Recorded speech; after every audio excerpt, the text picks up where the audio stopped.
जी तो अब हम मूव करते हैं क्वेश्चन नंबर 2 की तरफ। तो क्वेश्चन नंबर 2 है, in a class of 60 students 25 students are girls and remaining students are boys. Compute the ratio of boys to total students. और सेकंड जो रेशो हमने फाइंड करनी है वो है बॉयज़ टू गर्ल्स।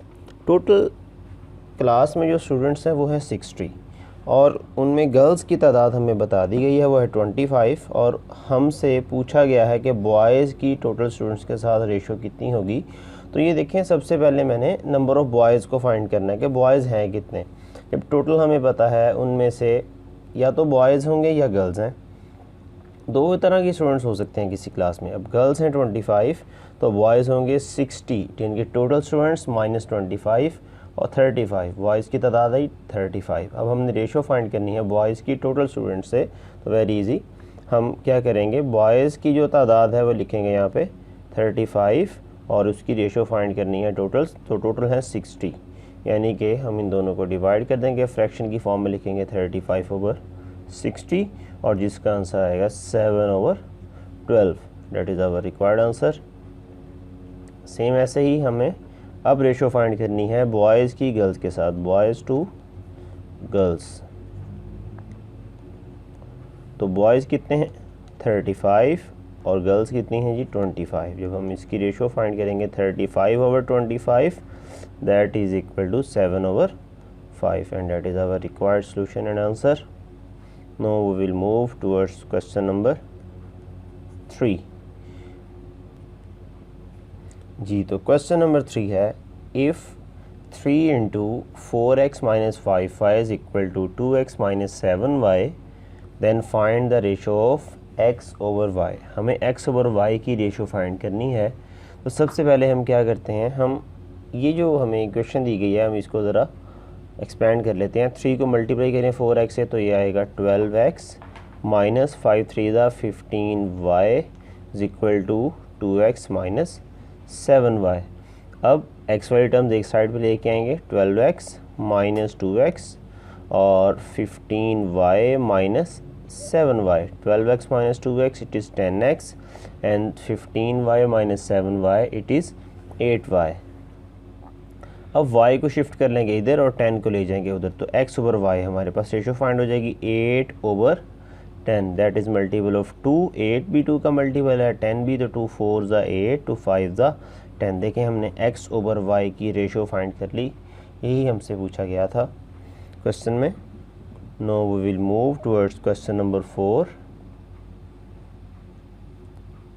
सेम इसी पैटर्न का क्वेश्चन है क्वेश्चन नंबर 4 भी जी। तो क्वेश्चन नंबर 4 है, find the value of p if ratios 2p + 5 ratio 3p + 4 and 3:4 are equal. ये दोनों रेशो एक दूसरे के इक्वल हैं तो हमें p की वैल्यू फाइंड करनी है। इनको हमने इक्वल रख लिया आपके सामने।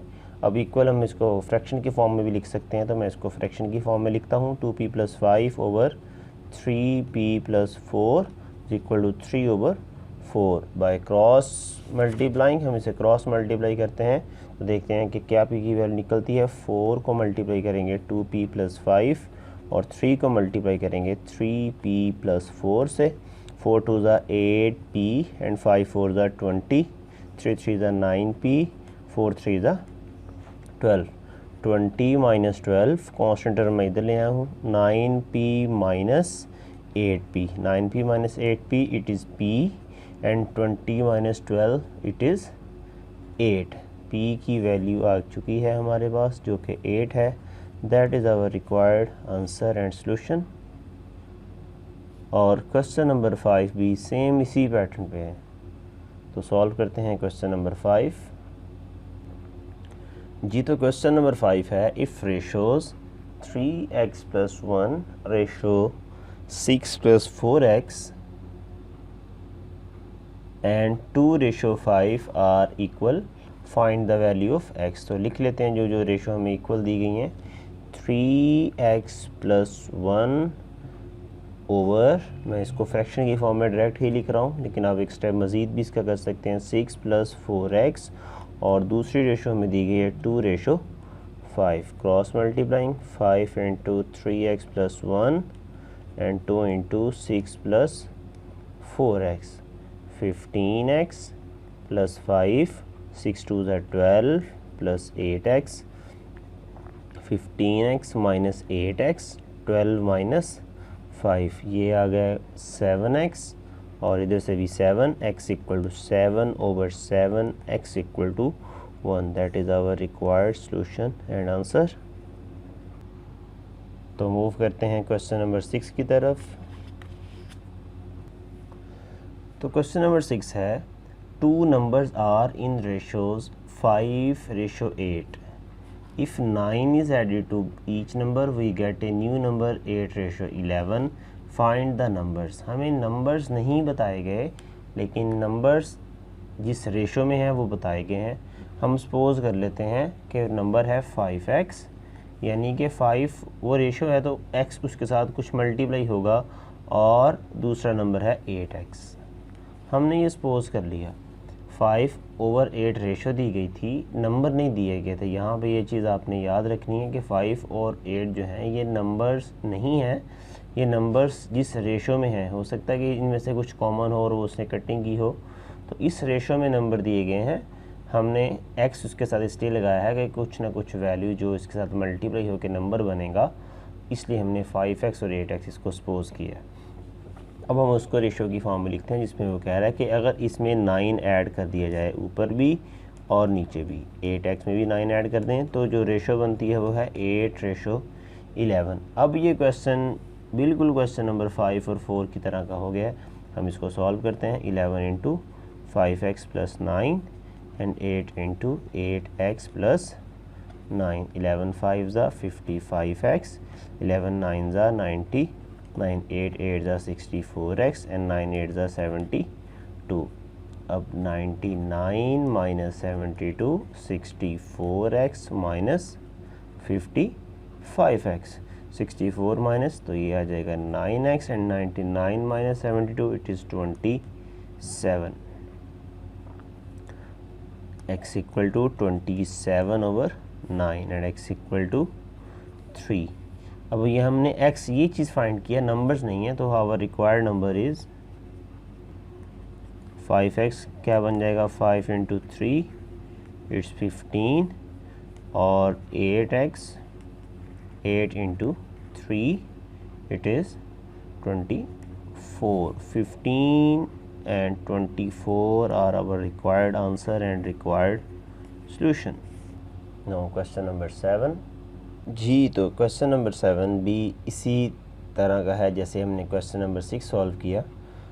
क्वेश्चन नंबर 7 की स्टेटमेंट है, if 10 is added in each number of the ratio 4:13. फिर वही बात कि हमें यहाँ पे नंबर्स नहीं दिए गए, नंबर जिस रेशो में है वो दिया गया है. तो हमने नंबर सपोज कर लिए 4x और 13x, और वो कहता है कि अगर हम इनमें 10 ऐड कर दें तो ये रेशो बन जाती है 1:2. तो देखते हैं according to given condition, 4x में 10 ऐड करते हैं और 13x में 10 ऐड करते हैं, तो ये रेशो बन जाएगी 1:2. चले हम इसको सॉल्व करते हैं क्रॉस मल्टीप्लाई करके. 2 into 4x plus 10, 1 into 13x plus 10, 8x, 10 2 ज़ा 20, 13x plus 10. 20 minus 10 is equal to 13x minus 8x, that is 5x, and 10 and x equal to 10 over 5, x equal to 2. That is our required solution and required answer. Question number 8.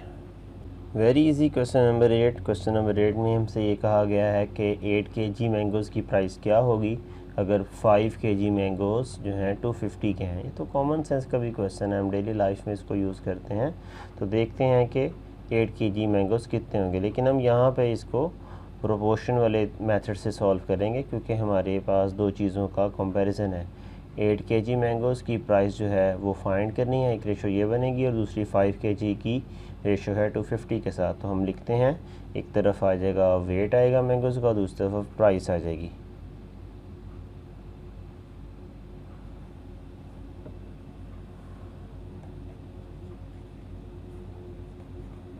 Weight of mangoes, उससे आ जाएगी cost.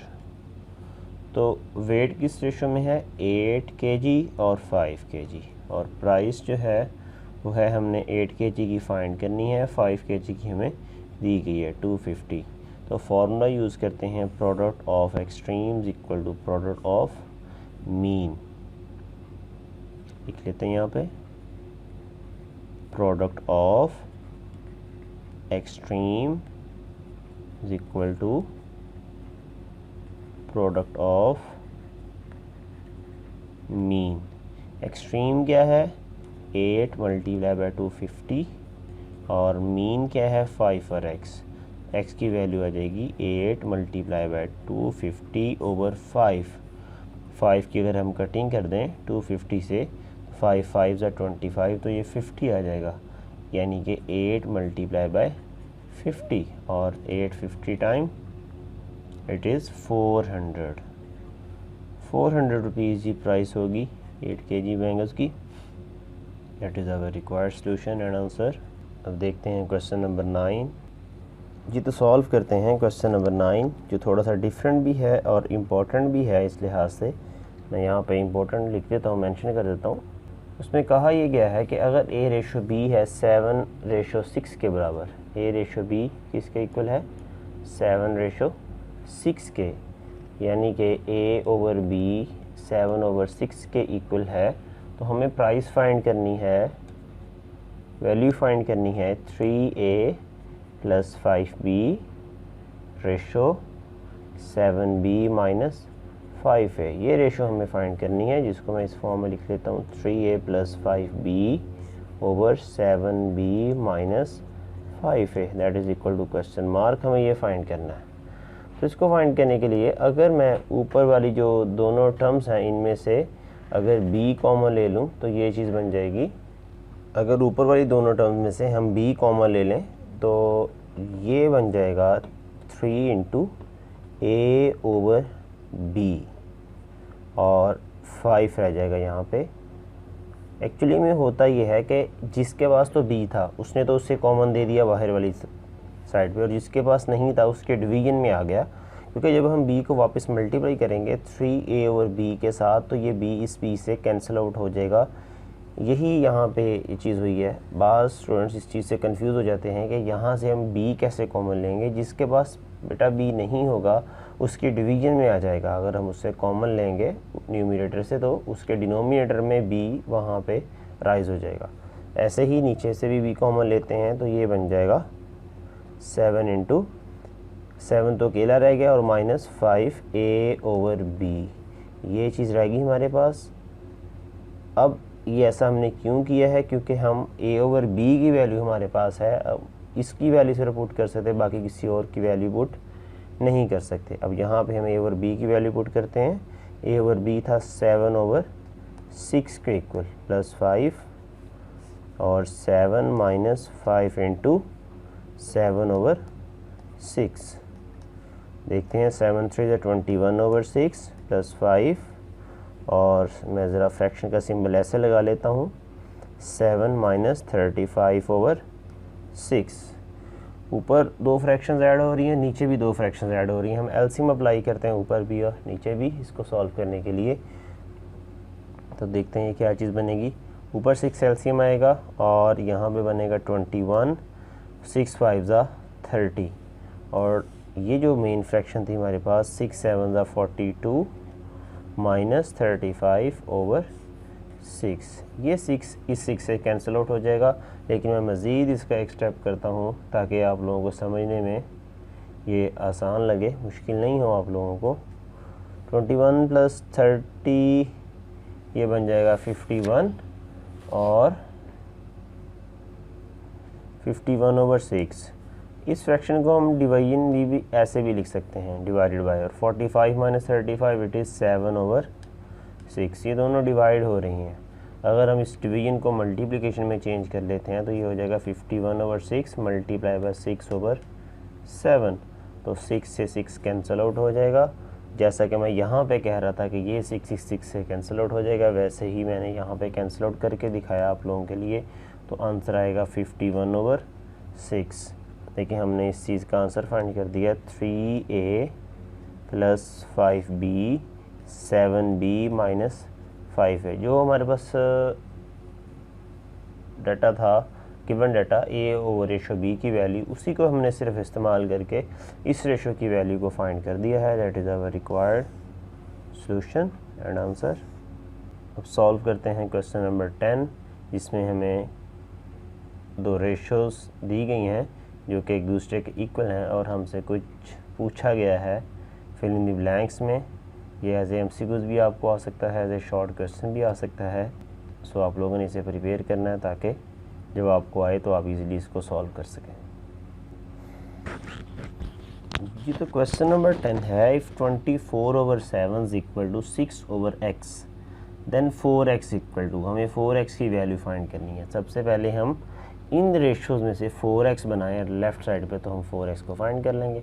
24 को मैं 6 × 4 लिख सकता हूँ और x को इसके साथ मल्टीप्लाई कर देते हैं और 7 को भी 6 के साथ मल्टीप्लाई कर देते हैं। मैंने यहाँ पे जस्ट क्रॉस मल्टीप्लाई किया है x 24 के साथ और 7 6 के साथ, और 24 को मैंने अपनी आसानी के लिए 6 × 4 में ब्रेक भी किया है।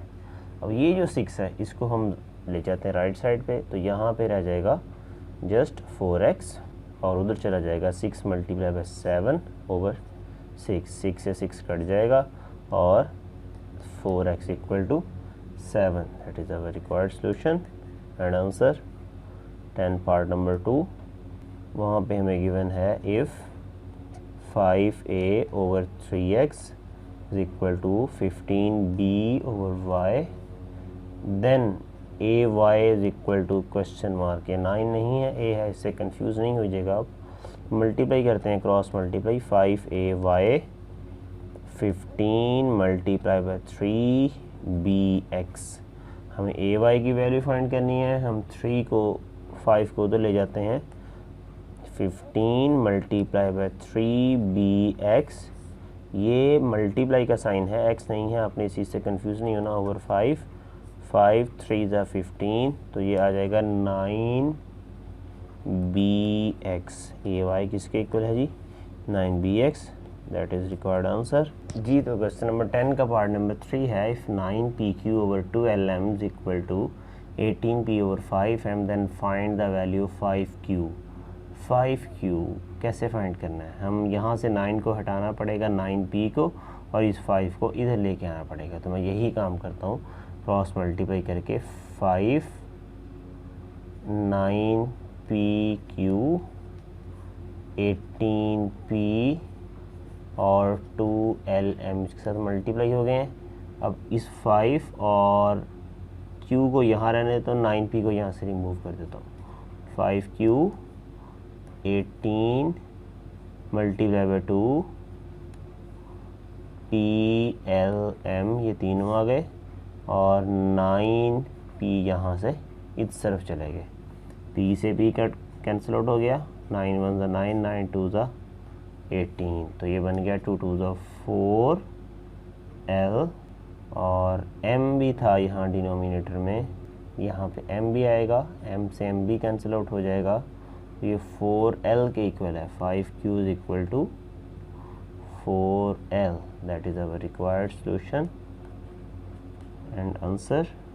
जी तो क्वेश्चन नंबर 11 है, जो कि इस एक्सरसाइज का लास्ट क्वेश्चन है, क्वेश्चन नंबर 11। क्वेश्चन नंबर 11 का पार्ट नंबर 1 है, हमें रेशोज़ दी गई हैं प्रोपोर्शन की फॉर्म में। एक प्रोपोर्शन दी गई है, हमें ये कह सकते हैं, और हमसे x की वैल्यू फाइंड करने का कहा गया है। जो फॉर्मूला हमने सीखा था कि अगर दो रेशोज़ एक दूसरे के इक्वल होती हैं, इनके प्रोपोर्शन जो होता है, इसे इक्विवेलेंस ऑफ रेशोज़ को हम प्रोपोर्शन कहते हैं, तो उसमें प्रोडक्ट ऑफ एक्सट्रीम्स इक्वल होता है प्रोडक्ट ऑफ मीन के। ये फार्मूला इस क्वेश्चन में यूज़ होगा और इसी से हम सारी अननोन की वैल्यू फाइंड करेंगे। तो देखते हैं जी कौन सी प्रोपोर्शन हमें दी गई है। 3x - 2 ratio 4 proportion 2x + 3 ratio 7, और x की वैल्यू हमें फाइंड करने का कहा गया है जी। तो इसको लिख लेते हैं ज़रा फ्रैक्शन की फॉर्म में over 4 2x plus 3 over 7। Just ये इक्वेशन बन गई लीनियर इक्वेशन। अब इसको सॉल्व कर लेते हैं। 7 इंटू 3x माइनस 2 हमने चैप्टर नंबर 7 भी सॉल्व किया हुआ है question number x class 9th में, तो उसी तरीके से ये हम इसको सॉल्व कर लेते हैं। 4 2x प्लस 3 और मल्टीप्लाई करते हैं 21x माइनस 14 8x 4 3 ज़ा 12 21x माइनस 8x 14 प्लस 12 और 14 और 12 होंगे हमारे पास 26। 21 minus 8 it is 13। 13x equal to 26, x equal to 26 over 13, that is equal to 2। that is our required solution and answer। देखें हमने product of extreme equal to product of mean वाले formula से इस चीज़ को सॉल्व कर लिया, या हम इसको इस तरीके से भी सॉल्व कर सकते हैं। एक्चुअली में ये 7 और 3x माइनस 2 एक्सट्रीम्स थे, ये देखें एक्सट्रीम मल्टीप्लाई हो रहे हैं और ये मीन्स मल्टीप्लाई हो रहे हैं, उसी फार्मूला का इस्तेमाल किया गया है। तो ये हमने x की वैल्यू फाइंड कर ली। अब हम मूव करते हैं इसके रिमेनिंग पार्ट्स की तरफ। जी तो क्वेश्चन नंबर 10 का पार्ट नंबर 2 आपके सामने लिखा हुआ है मैंने। 3x minus 1 over 7 ratio 3 over 5 और इसका प्रोपोर्शन है 2x ओवर 3 रेशो 7 ओवर 5 के साथ। और फार्मूला भी मैंने आपके सामने लिख दिया है, product of extremes equal to product of mean. इस फार्मूले को यूज़ करके हम इसको सॉल्व कर लेंगे बहुत आसानी से। तो देखते हैं, मल्टीप्लाई करते हैं 7 ओवर 5, मल्टीप्लाई होगा 3x माइनस 1 ओवर 7 और 2x ओवर 3 मल्टीप्लाई होगा 3 ओवर 5 के साथ। ये 3 से 3 कट गया, 7 से 7 कट गया, 3x माइनस 1, ये 5 से 5 भी कट सकता है, 5 और 5, क्योंकि जब इस 5 को मैं उधर ले जाऊंगा तो 5 ऊपर चला जाएगा और एक 5 नीचे होगा, ये कैंसिल आउट हो जाएगा। तो बचा क्या हमारे पास 3x minus 1 is equal to just 2x। 3x minus 2x को इधर ले आते हैं और 1 को उधर ले जाते हैं, x equal to 1। That is our required solution and answer. बहुत ही शॉर्ट क्वेश्चन था ये। क्वेश्चन नंबर 10 पार्ट नंबर 3 देखते हैं, सॉल्व करते हैं उसको। तो वो है जी x माइनस 3 ओवर 2 रेशो है 5 over x minus 1 proportion x minus 1 over 3